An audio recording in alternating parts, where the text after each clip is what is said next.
Sa ngalan ng Ama, at ng Anak, at ng Espiritu Santo. Amen. Ang pagpapala ng ating Panginoong Hesukristo, ang pag-ibig ng Diyos Ama, at ang pakikipagkaisa ng Espiritu Santo, naway sumainyong lahat. At sumainyo rin. Magandang umaga po sa inyong lahat. Magandang umaga din po, Father. Welcome po sa ating National Shrine and Parish of Padre Pio. Alitin po natin ang misang ito sa mga intensyong dala-dala po natin ngayon sa ating mga puso. Mga kapatid, aminin po natin ang ating mga kasalanan upang tayo'y maging marapat gumanap sa banal na pagdiriwang. Inaamin ko sa makapangyarihang Diyos at sa inyo mga kapatid, na lubha akong nagkasala sa isip, sa salita at sa gawa, at sa aking pagkukulang. Kaya isinasamo ko sa mahal na Birheng Maria, sa lahat ng mga anghel at mga banal, at sa inyo mga kapatid, na ako'y ipanalangin sa Panginoong ating Diyos. Kaawaan tayo ng makapangyarihang Diyos, patawarin tayo sa ating mga kasalanan, at patnubayan tayo sa buhay na walang hanggan. Amen.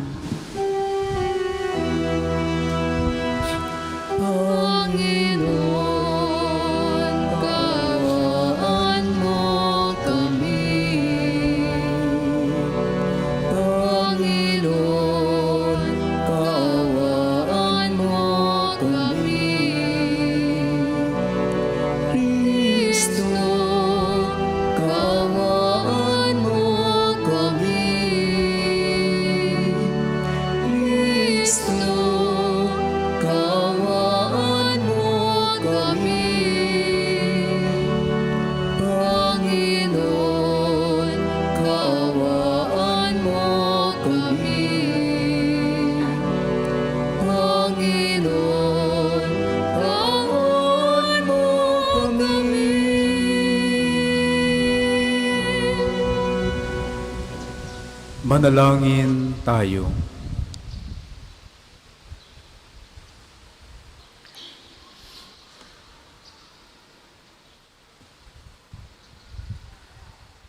Ama naming makapangyarihan, hindi ikinahihiya ng iyong anak na makituloy sa bahay ni Santa Marta bilang tugon sa kanyang pagdalangin. Mapaglingkuran nawa namin si Kristo sa katauhan ng kapwa, upang patuloy mo kami sa iyong tahanan sa kalangitan. Sa pamamagitan ni Jesucristo kasama ng Espiritu Santo, magpa sa walang hanggan. Amen.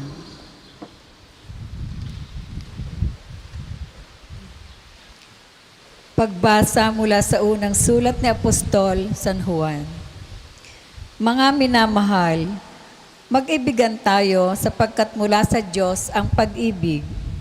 Ang bawat umiibig ay anak ng Diyos at kumikilala sa Diyos. Ang hindi umiibig ay hindi kumikilala sa Diyos sapagkat ang Diyos ay pag-ibig. Inihayag ng Diyos ang kanyang pag-ibig sa atin nang suguin niya ang kanyang bugtong na anak upang magkaroon tayo ng buhay sa pamamagitan niya. Ito ang pag-ibig, hindi sa inibig natin ang Diyos, kundi tayo ang inibig niya at sinugo ang kanyang anak upang maging handog sa ikapagpapatawad ng ating mga kasalanan. Mga minamahal, yamang gayong kadakila ang pag-ibig ng Diyos sa atin, dapat din tayong mag-ibigan. Walang taong nakakakita sa Diyos kailanman. Ngunit kung tayo'y nag-iibigan, nasa atin siya at nagiging ganap sa atin ang kanyang pag-ibig. Nalalaman nating nananatili tayo sa Diyos at siya naman ay sa atin, sapagkat pinagkalooban niya tayo ng kanyang Espiritu. Nakita natin at pinatotohanang sinugo ng Ama ang kanyang anak bilang tagapagligtas ng sanlibutan. Ang nagpahayag na si Jesus, ang anak ng Diyos, ay nananatili sa Diyos, at ang Diyos na may nananatili sa Kanya, Nalalaman natin at pinananaligan ang pag-ibig ng Diyos sa atin. Ang Diyos ay pag-ibig.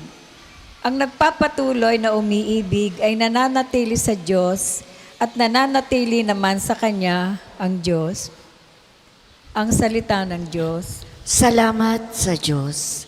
Ang tugon po sa Salmo, palagi kong pupurihin ang dakilang poon natin. Palagi kong pupurihin ang dakilang poon natin. Panginoon ay aking laging pupurihin, sa pasasalamat di ako titigil. Aking pupurihin kanyang mga gawa, kayong naaapi, makinig, matuwa. Palagi kong pupurihin ang dakilang poon natin.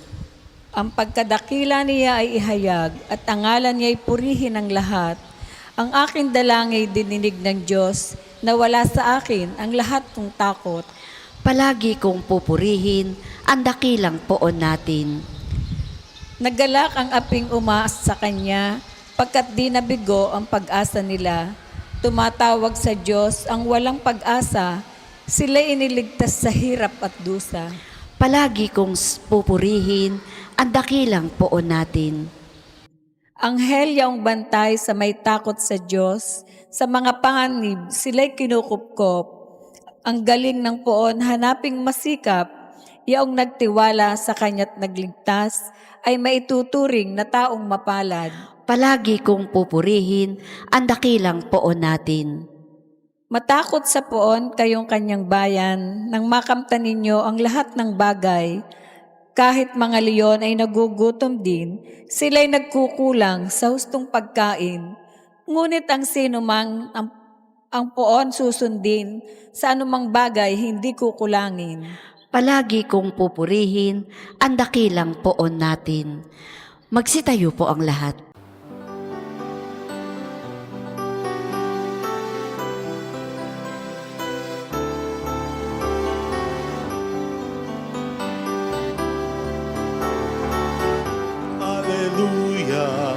Hallelujah, hallelujah, hallelujah, hallelujah, hallelujah, hallelujah, hallelujah. Hallelujah, hallelujah, hallelujah. Hallelujah, hallelujah, hallelujah, hallelujah. Sumainyo ang Panginoon. At sumainyo rin. Ang mabuting balita ng Panginoon ayon kay San Juan. Papuri sa iyo, Panginoon.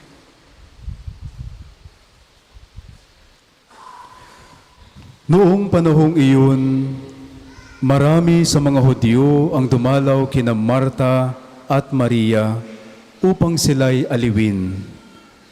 Nang marinig ni Marta na dumarating si Jesus, sinalubong niya ito. Ngunit si Maria'y naiwan sa bahay. Sinabi ni Marta, Panginoon, kung kayo po'y narito, hindi sana namatay ang aking kapatid. Ngunit nalalaman kong kahit ngayoy, ibibigay sa inyo ng Diyos ang anumang hingin ninyo sa Kanya. Muling mabubuhay ang iyong kapatid, wika ni Jesus. Sumagot si Marta, nalalaman ko pong siya'y mabubuhay uli sa huling araw, sa muling pagkabuhay. Sinabi naman ni Jesus, ako ang muling pagkabuhay at ang buhay. Ang nananalig sa akin, kahit mamatay, ay muling mabubuhay. At sino mang nabubuhay at nananalig sa akin, kahit mamatay, ay mabubuhay kailanman. Pinaniniwalaan mo ba ito? Opo, Panginoon, sagot niya. Nananalig ako sa inyo. Kayo po ang anak ng Diyos, ang Mesiyas, na inaasahang paparito sa sanlibutan.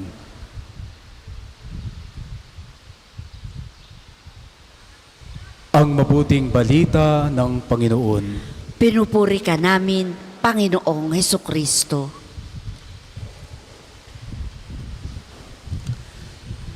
Magandang umaga po ulit sa inyong lahat.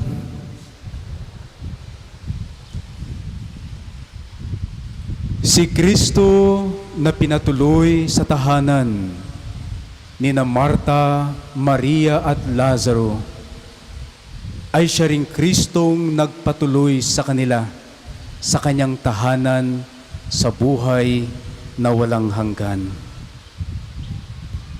Ngayon po, ginugunita po natin ang kapistahan ng tatlong magkapatid, si Martha, Maria, at Lazaro. They were the friends of Jesus. Siguro tatlong bagay ang napakagandang tingnan po natin sa kanilang buhay at sa kanilang ugnayan kay Jesus. Una, si Martha. Makikita po natin ang kanyang pananampalataya at pananalig kay Jesus. Do you believe this? At ang sagot ni Martha, Yes, Lord, I have come to believe that you are the Christ, the Son of God, the one who is coming into the world. Alam niyo po, napakagandang tingnan din po natin ang ating pananampalataya sa Diyos. Not all the time, maintindihan po natin ang plano ng Diyos. Di ba minsan tayo din ay naguguluhan? Minsan tayo din ay nako-confuse. Lord, ito ba ay isang kalooban mo? Lord, plano mo ba ito? Pero katulad po ni Martha, let us learn to trust the plan of God. Kahit mahirap, thy will be done, O Lord. Kay Maria naman po, minsan sinabi ni Jesus, there is need of only one thing. Mary has chosen the better part, and it will not be taken from her. Isang bagay ang napakagandang matutunan din po natin kay Maria na taga Betania, the importance of prayer, ang ating buhay panalangin. Ano ba itong buhay panalangin? Alam niyo po, minsan tayo, we have the tendency na ang panalangin natin ay parang monologue. Ano po ba yung monologue? Yung tayo lang ang nagsasalita. Sa kadami-dami ng dinarasal natin, minsan nakakalimutang pakinggan din ang Diyos kung ano ang gusto niya rin para sa atin. Kaya katulad ni Maria, napakalagang magkaroon po tayo ng active listening. Because after all, prayer is not monologue. Prayer is a dialogue with God. Nagsasalita tayo at hinahayaan din po nating magsasalita ang Diyos sa atin at siya'y ating pakikinggan sa kanyang sasabihin. Prayer is a personal relationship with God, ang ating pakikipag-ugnayan sa Kanya. And thirdly, with Lazarus, in life or at the moment of death, be at the disposal of God. Minsan sinabi ni Jesus kay Lazarus, Jesus called out in a loud voice, Lazarus, come out. At si Lazarong patay ay bumangon at muling nabuhay. Alam niyo po, napakahalaga din na magkaroon po tayo ng familiarity with the voice of God. Alam niyo po, napakaingay na po ng mundo. Kaya minsan, napakarami ng boses ang ating napapakinggan. Pero ang tanong minsan, napapakinggan pa ba natin ang boses ng Panginoon? Are we still familiar with the voice of God speaking in the silence of our heart? Kung si Lazarong patay, napakinggan niya ang boses ng Panginoon na tumawag sa kanya. Higit po tayo, mga buhay. Kaya have familiarity with the voice of God. Have familiarity with the Word of God, with the will of God. Kaya katulad po ni Martha, ni Mary, at ni Lazaro, sana patuloy po nating palalimin ang ating pakikipag-ugnayan sa Diyos, our friendship with Jesus. At katulad po nila, let us continue to welcome Jesus in our hearts because the same Jesus who will welcome us in His kingdom in heaven.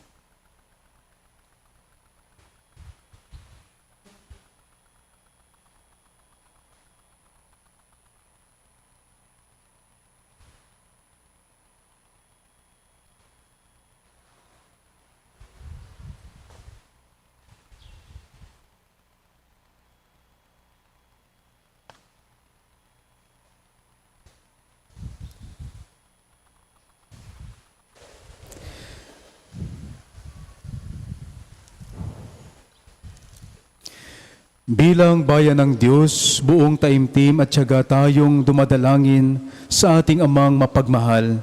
Hilingin nating tayo'y Kanyang kahabagan, kalingain at pagpalain.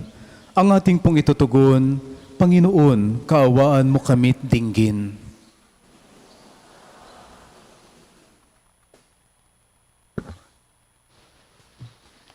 Para sa Simbahang Katolika at mga hinirang na tagapamuno rito sa pangunguna ng banal na Papa, Leon, at ng mga obispo at mga pari, upang ang pagsaalang-alang ng Diyos sa mga taong mabubuti ay madamanawaan sang katauhan. Manalangin tayo. Panginoon, kaawaan mo kami't dinggin. Para sa mga bansa at mga piniling lider, upang ang kagandahang loob ng Diyos sa sino mang kumakatok at humihingi ng kanyang pagpapala ay matamunawa ang sangkatauhan. Manalangin tayo. Panginoon, kaawaan mo kami't dinggin. Para sa mga dukha at may iba't ibang tiisin, upang ang pagkatok na mata mo ang mga biyaya ng Diyos ay huwag nilang kapaguran. Manalangin tayo. Panginoon, kaawaan mo kami't dinggin. Para sa mga kapatid nating nawawala at pinaniniwala ang pumanaw na, partikular ang mga sabungero, nawa ay pagkalooban sila ng Panginoon ng kapatawaran sa kanilang mga kasalanan at nang walang hanggang kapahingahan sa kanyang kaharian. Nawa ay makamtan nila at ang kanilang mga naulilang pamilya ang kapayapaan ng kalooban sa pamamagitan ng pagkakamit ng hustisya at kapatawaran. Manalangin tayo. Panginoon, kaawaan mo kami't dinggin. Para din po sa biyaya ng kagalingan ni Ate Badet Vitug at sa lahat ng ating mga intensyon. Amang butihin, paunlakan mo nawa ang aming mga kahilingan.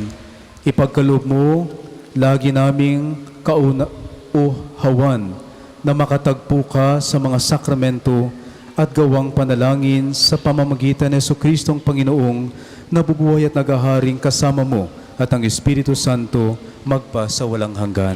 Amen. Ang lahat po ay magsiupo. Para po sa mga maghahandog na sobre, pakihulog na lamang po sa buslo.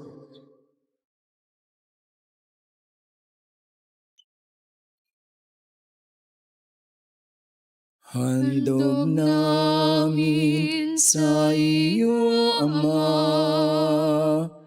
ang tinapay at alak na ito.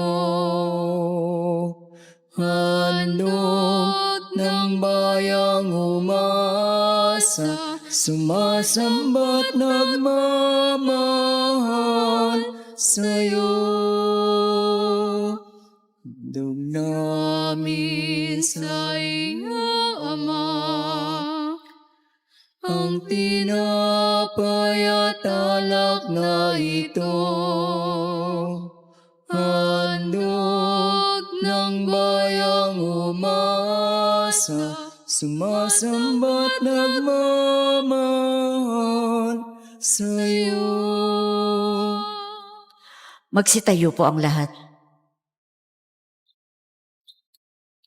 Manalangin kayo mga kapatid upang ang paghahain natin ay kalugdan ng Diyos amang makapangyarihan. Tanggapin nawa ng Panginoon itong paghahain sa iyong mga kamay, sa kapurihan niya at karangalan sa ating kapakinabangan at sa buong sambayanan niyang banal. Ama naming lumikha, dinarakila ka namin ngayong si Santa Marta ay ginugunita upang gaya ng hain niyang pag-ibig sa iyong ikinalugod. Pagindapatin mo rin ang handog naming paglilingkod sa pamamagitan ni Jesucristo kasama ng Espiritu Santo magpa sa walang hanggan. Amen. Sumainyo ang Panginoon. At sumainyo rin. Itaas sa Diyos ang inyong puso at diwa. Itinaas na namin sa Panginoon. Pasalamatan natin ang Panginoong ating Diyos. Marapat na siya'y pasalamatan. Ama naming makapangyarihan, tunay ngang marapat na ikaw ay aming pasalamatan. Ang pagpaparangal sa iyong kabutihay, lagi mong pinaalin ngaw-ngaw sa iyong sambayanan sa pagkakaroon ng mga kaanib na maaasahan at tapat, tulad mo sa pananagutan, upang magbunga ang punyagi ng iyong anak, na sa iyong pag-ibig kami ay makatulad. Ang mga banal na tao'y tumutulong sa lahat sa pagbibigay halimbawa't pananalangin wagas. Kaya kaisa ng mga anghel na nagsisiawit ng papuri sa iyo, nang walang humpay sa kalangitan, kami nagbubunyi sa iyong kadakilaan.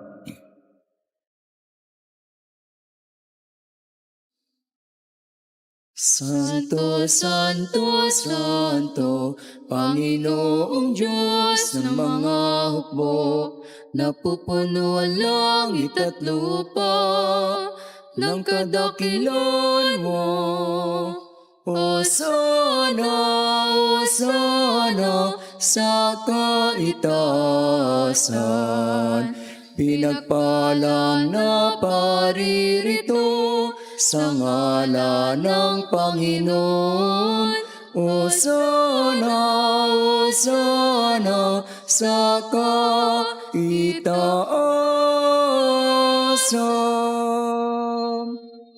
Kung hindi po kayang lumuhod ay manatili pong nakatayo ng may paggalang. Ama naming banal, ikaw ang bukal ng tanang kabanalan. Kaya't sa pamamagitan ng iyong Espiritu, gawin mong banal ang kaloob na ito, upang para sa amin maging katawan at dugo ng aming Panginoong Heso Kristo. Bago niya pinagtiisang kusang loob na maging handog, hinawakan niya ang tinapay, pinasalamatan kanya, pinaghati-hati niya iyon, iniabot sa kanyang mga alagad at sinabi, "Tanggapin ninyong lahat ito at kanin. Ito ang aking katawan na ihahandog para sa inyo."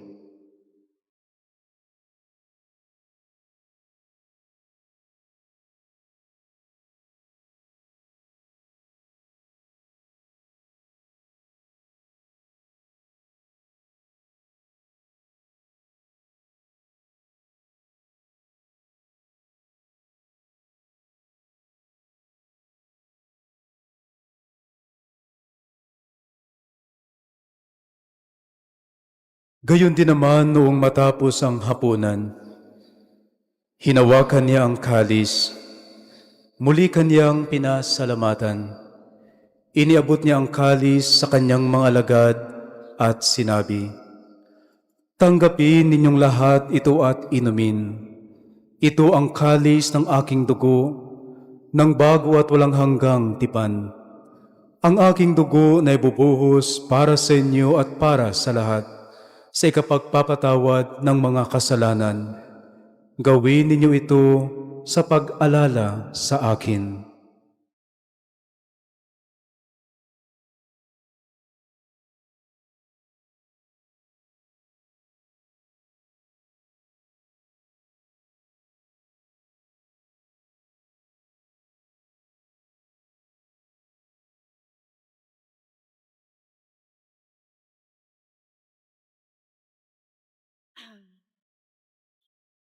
Ipagbunyi natin ang misteryo ng pananampalataya. Si Kristo'y namatay, si Kristo'y nabuhay, si Kristo'y babalik sa wakas ng panahon. Ama, ginagawa namin ngayon ang pag-alala sa pagkamatay at muling pagkabuhay ng iyong anak.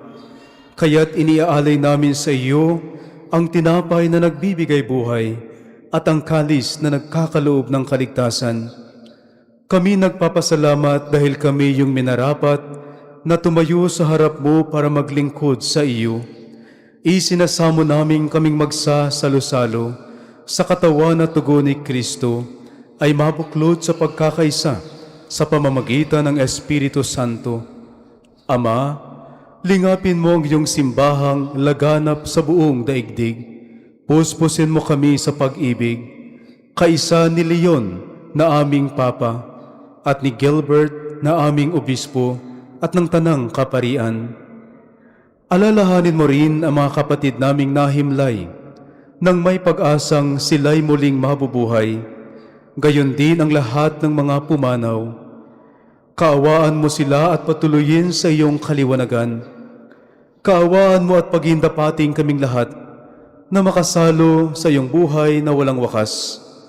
Kaisa ng mahal na Berheng Maria, na ina ng Diyos, ni San Jose ang kanyang kalinis-linisang esposo, kaisa ng mga apostol, ni Santa Marta, Santa Maria, San Lazaro, at ng lahat ng mga banal na namuhay dito sa daigdig ng kalugod-lugod sa iyo, may pagdiwang nawa namin ang pagpupuri sa ikararangal mo sa pamamagitan ng iyong anak na aming Panginoong Heso Kristo.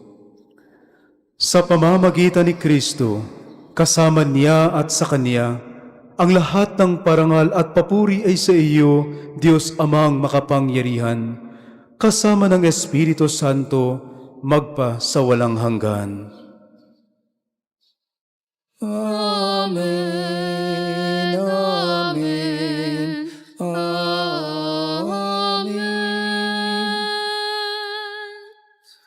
Sa tagubilin ng mga nakagagaling na utos sa turo ni Jesus na Panginoon natin at Diyos, ipahayag natin ng lakas loob.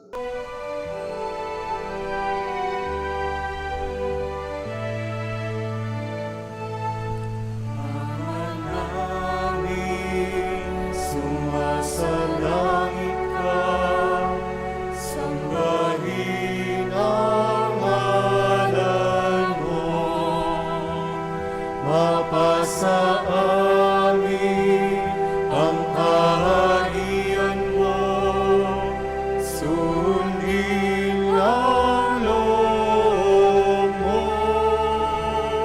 Dito sa lupa, parang sa langit, bigyan mo po kami ngayon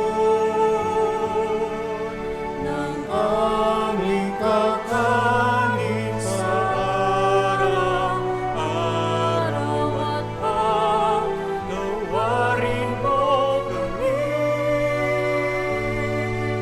sa aming mga sala para napagpapatawad namin sa nagkakasala sa amin.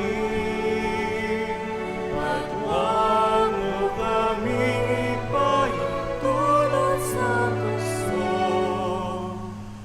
at iadya mo kami sa lahat ng masama. Hinihiling naming kami adya sa lahat ng masama, pagkalooban ng kapayapaan araw-araw, iligtas sa kasalanan, at ilayo sa lahat ng kapahamakan. Samantalang aming pinananabikan ng dakilang araw ng pagpapahayag ng tagapagligtas naming si Heso Kristo. Sapagkat iyo ang kaharian at ang kapangyarihan at ang kapurihan magpakailanman. Amen. Panginoong Hesukristo, sinabi mo sa iyong mga apostol, kapayapaan ang iniiwan ko sa inyo. Ang aking kapayapaan ang ibinibigay ko sa inyo. Tunghayan mo ang aming pananampalataya at huwag ang aming pagkakasala. Pagkalooban mo kami ng kapayapaan at pagkakaisa ayon sa iyong kalooban. Kasama ng Espiritu Santo, magpa sa walang hanggan. Amen.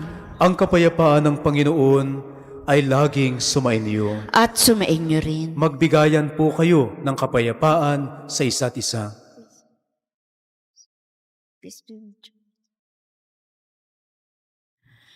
Kordero na Diyos na nag-aalis ng mga kasalanan ng sanlibutan, maawa ka sa amin. Kordero na Diyos na nag-aalis ng mga kasalanan ng sanlibutan, maawa ka sa amin. Kordero na Diyos na nag-aalis ng mga kasalanan ng sanlibutan, ipagkaloob mo sa amin ang kapayapaan. Kung hindi po kayang lumuhod, ay manatili pong nakatayo ng may paggalang.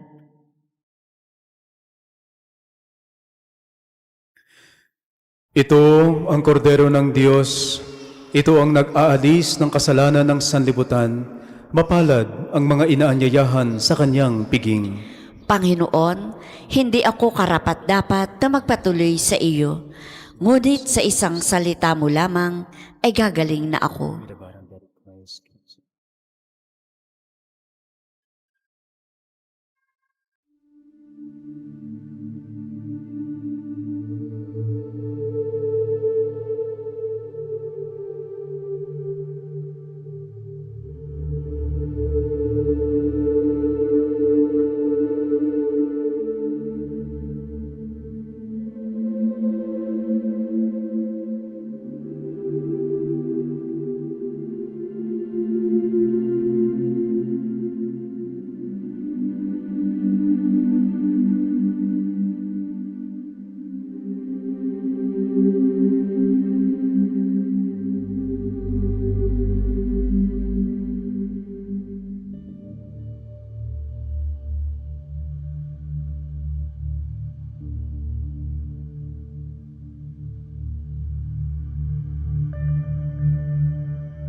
Manalangin tayo.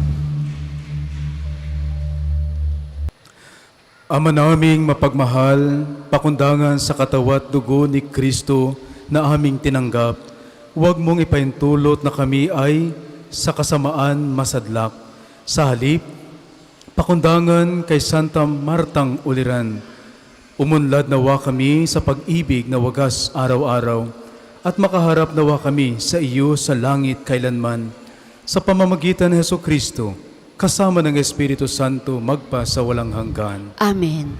Sumainyo ang Panginoon. At sumainyo rin. Pagpalain kayo ng makapangyarihang Diyos, Ama at Anak at Espiritu Santo. Amen. Tapos na po ang banal na misa, humayo kayong taglay ang kapayapaan upang ang Panginoon ay mahalin at paglingkuran. Salamat sa Diyos.